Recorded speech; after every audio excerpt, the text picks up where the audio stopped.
আমার বাবা আল্লাহ আমার সাহায্য করো রে বাবা, আমার কোনো গুণ নাই রে বাবা। আমি গরিব বেমারে তো ওষুধ ওটাম পারি আর না। তোমার লাগি রে বাবা, নামাজ পড়ি আমি দোয়া করবো, আমার তুমি যেন সাহায্য করো রে বাবা। আসসালামু আলাইকুম ভিউয়ার্স।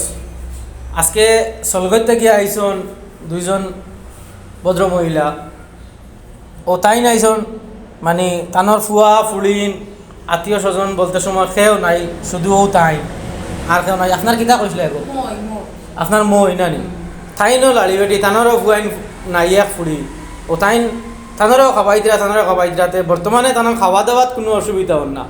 তাই খুব বড় একটা রোগে আক্রান্ত হইছন, যে রোগে আক্রান্ত হওয়ার কারণে মানে ডাক্তারের কাছে গিয়া ওষুধ করতে পারডা না, বা ডাক্তারের কাছে গিয়া মানে শারীরিক যে চিকিৎসা যেগুলো হইতা এগুলো হইতে পারডা না। ডাক্তারে বেজান টেস্ট টুস্ট দিছে, প্রায় 50-60 হাজার টাকার দরকার, ওষুধ আনবার মতো পয়সা নাই তানার কাছে। ও আমরা আর আপনাদের দ্বারস্থ হইছ না ইয়া। এখন আপনার সমস্যা কিতা কিতা অসুবিধা হোক? আমার কোমর পা হইতারে বাবা, সারতাম পারি না, উবাইতাম পারি না, ওগুলা দিব বমি করি হত্যা করি।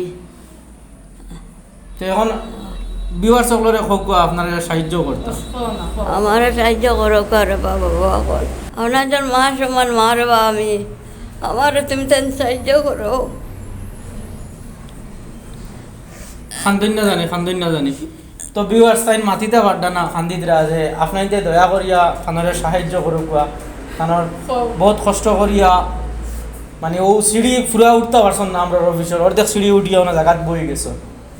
কই যে আমার ই তো নাই যে আমি সিঁড়ি উঠিয়া ফার্স্ট ফ্লোরও যাইতাম গিয়া অফিসে গিয়া মাইতাম তাই বাবু খাবাইয়া ভাঙ্গিয়া ফেলাই দেখে হাঁটতাম পারি না, ও নইয়া পড়ি গেছি। বহুত কষ্ট করিয়া আইসন তাই আমার কাছে যোগাযোগ করিয়া দয়া করি আপনাইতে বেশি বেশি করে সাহায্য করবার। যারা সাহায্য করতে পারতা না ফোনপের মাঝে, যারা মোবাইলে ফোনপে নাই, ভিডিওটা শেয়ার করিয়া দিবা, অন্য একজনে দেখবার সুযোগ করিয়া দিবা।